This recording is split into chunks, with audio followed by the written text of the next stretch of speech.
Kongo. Yahweh, Yahweh, batela mikombo. Yahweh, Yahweh, benisa mikombo.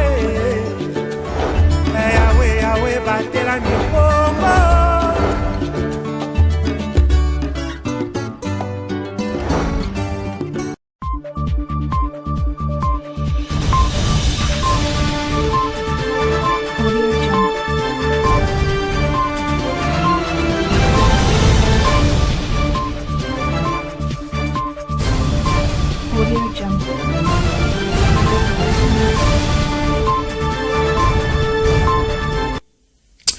Vous informer, c'est notre devoir, mais c'est également de votre droit. Messieurs et dames, bienvenue dans cette nouvelle édition du journal sur ma bannière Ecopolis Télévision.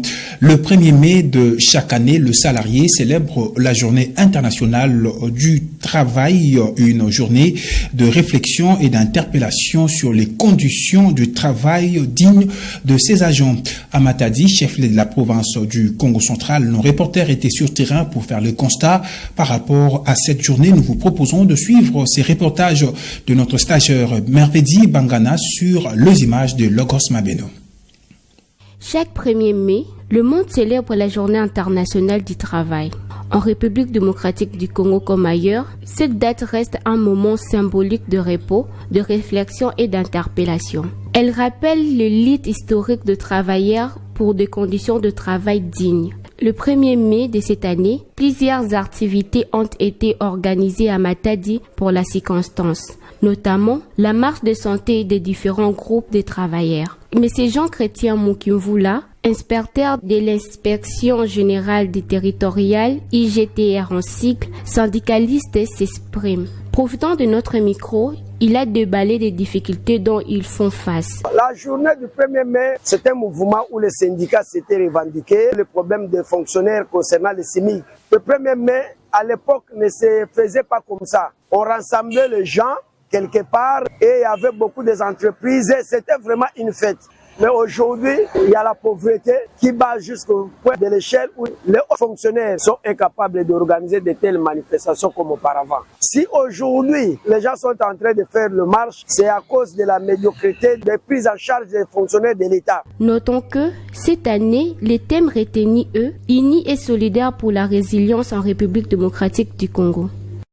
Poursuivi pour crimes de guerre, crimes contre l'humanité, l'ancien président de la République démocratique du Congo et sénateur à vie, Joseph Kabila Kabange, sera devant la barre si le Sénat autorise sa poursuite judiciaire. L'auditeur général de l'armée a saisi la Chambre haute du Parlement le mercredi 30 avril 2025 pour solliciter la levée des immunités de l'autorité morale du PPRD. Cette annonce a été faite par le ministre de la Justice et garde des Sceaux Constant Moutamba. La justice congolaise a rassemblé un maximum de preuves tangibles et irréfragables qui étayent l'implication claire, la participation directe du sénateur à vie Joseph Kabila Kabange dans les crimes de guerre, les crimes contre l'humanité, les massacres des paisibles citoyens, civils et militaires qui sont perpétrés en ce moment dans la partie est du pays. Ce conformément aux articles 104, 107, mais aussi et surtout 153 et de la Constitution et 120 du Code judiciaire militaire. Dans la mesure où les faits pour lesquels il est poursuivi n'ont pas été commis par lui pendant l'exercice de ses fonctions alors qu'il était président de la République ou en dehors de l'exercice de ses fonctions en cette période-là, mais en tant que sénateur à vie. Et de ce point de vue, point besoin de passer par le Congrès tel que le veut la loi du 26 juillet 2018 portant statut des anciens présidents de la République élus, ainsi que l'article 167 de notre Constitution. Nous attendons donc du Sénat la levée pure et simple des immunités du sénateur à vie Joseph Kabila Kabange, ainsi que l'autorisation des poursuites pour permettre à la justice d'instruire sérieusement le dossier, de le faire fixer devant la haute cour militaire afin d'éclairer l'opinion sur la responsabilité pénale claire de M. Joseph Kabila Kabange sur les massacres qui sont commis dans la partie est du pays par le mouvement M23 et AFC dont il est cofondateur. Et puis parlons santé dans cette session d'information à l'occasion de la semaine africaine de la vaccination qui va du 29 avril au 6 mai. Le ministre national de la Santé publique, Hygiène et Prévoyance sociale, le docteur Roger Kamba, a lancé un message aux parties prenantes pour une mobilisation tous azimuts. Chers compatriotes, près de la moitié des décès d'enfants de moins de 5 sont causés par des maladies pourtant évitables. Et 41% de ces décès surviennent en Afrique subsaharienne. Cette situation est non seulement dramatique, mais aussi inacceptable. C'est pour cette raison que depuis 15 ans, tous les pays africains se mobilisent lors de la Semaine africaine de la vaccination pour sensibiliser, informer et mobiliser les populations, les décideurs, les scientifiques, ainsi que l'ensemble des acteurs sociaux et communautaires sur l'importance de la prévention à travers la vaccination, qui est l'une des solutions vitales pour protéger la vie humaine et en particulier celle de nos enfants. Notre pays, la République démocratique du Congo, figure parmi les plus touchés par des maladies telles que la poliomyélite, la rougeole, la fièvre jaune, le paludisme et plus récemment le Mpox, mais aussi parmi ceux ayant le plus grand nombre d'enfants non vaccinés ou sous-vaccinés. Par exemple, en 2023, plus d'1 million d'enfants de moins de 1 an n'avaient reçu aucun vaccin et près de 2 millions n'avaient pas reçu leur 3e dose de vaccin.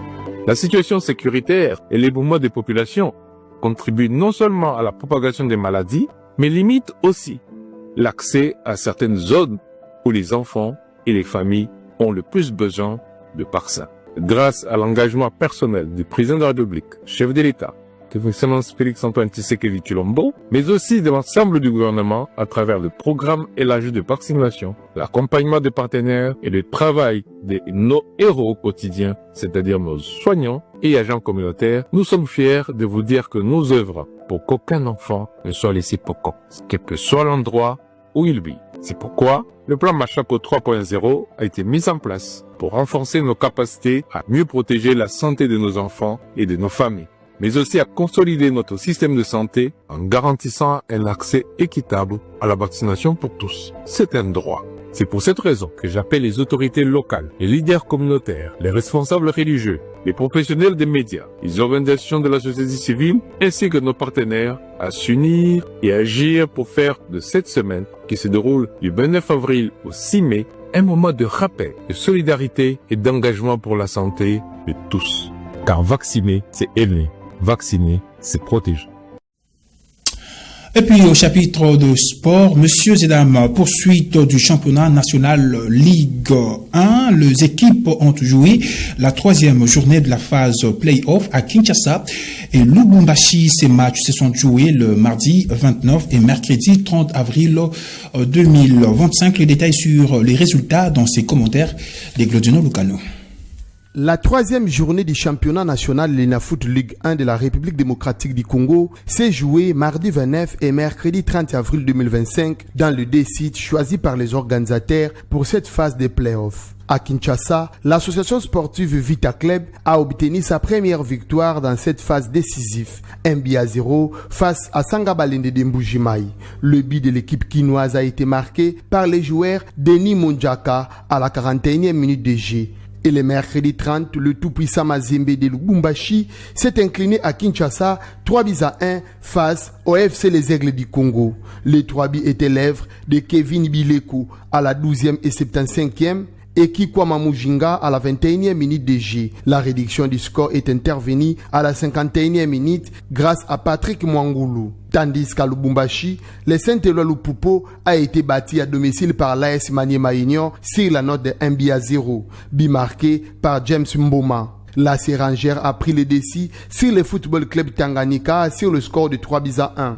1-0 est le score qui a sanctionné les matchs qui a opposé le CS Don Bosco face à l'AS Simba. L'unique but de la partie a été marqué par le joueur Kembelo Sambo de Don Bosco à la 90e minute plus D. Retenons que le classement actuel de la Linafoot Ligue 1 est dominé par les FC Les Aigles du Congo qui compte 9 points sur 9 avec plus de buts marqués, suivi de l'association sportive Maniema Union avec 9 points également. Et puis dans la page internationale, messieurs et dames, au Burkina Faso, les manifestations se sont tenues dans plusieurs villes du pays au soutien du président Ibrahim Traoré après un coup d'État déjoué par le gouvernement. TV5 Monde. Plusieurs milliers de personnes se sont rassemblées ce matin, place de la Nation à Ouagadougou, mais aussi à Bobo-Dioulasso, à Boromo ou d'autres villes du pays, en soutien au chef de l'État, le capitaine Ibrahim Traoré. Certains membres du gouvernement, dont le Premier ministre, étaient aussi présents à Ouagadougou. Ces manifestations interviennent dans un contexte tendu. La semaine dernière, le gouvernement annonçait avoir déjoué une tentative de déstabilisation du régime menée par plusieurs officiers de l'armée. Certains d'entre eux ont déjà été arrêtés, selon le ministre de la Sécurité, Mamadou Sana. Le travail minutieux des services de renseignement va révéler un grand complot en préparation contre notre pays, dont le but ultime est de semer le chaos total en vue de placer le pays sous tutelle d'une organisation internationale à mesure de reprendre le contrôle dans 10 ou 20 ans selon les instigateurs. Ce n'est pas la première fois que le gouvernement burkinabé dénonce ce genre de complot qui traduit de vives tensions au sein de l'armée. Encore une fois, Ouagadougou accuse la Côte d'Ivoire de participer à ces opérations de déstabilisation, une attaque démentie par Abidjan. Pour ce qui est de l'accusation du Burkina, je ne sais plus à laquelle accusation on est. J'attends encore les preuves de la dernière accusation. Peut-être qu'il y en aura d'autres. Je n'ai pas de commentaire à faire. Parfois, surtout quand on a la tête d'un pays, il faut être sérieux. Dans la foule cet après-midi, les manifestants s'en sont aussi pris aux États-Unis après que le général Langlais, à la tête de l'Africom, le commandement des États-Unis pour l'Afrique, a déclaré que les réserves d'or du pays servaient à protéger le régime en place. Et voilà, c'est la fin de cette session d'information. Merci à vous, mesdames et messieurs, de l'avoir suivi et surtout restez branchés sur nos antennes et surtout bonne fête de travail à tous les travailleurs de la République démocratique du Congo. D'ici là, portez-vous bien et bonne suite des programmes.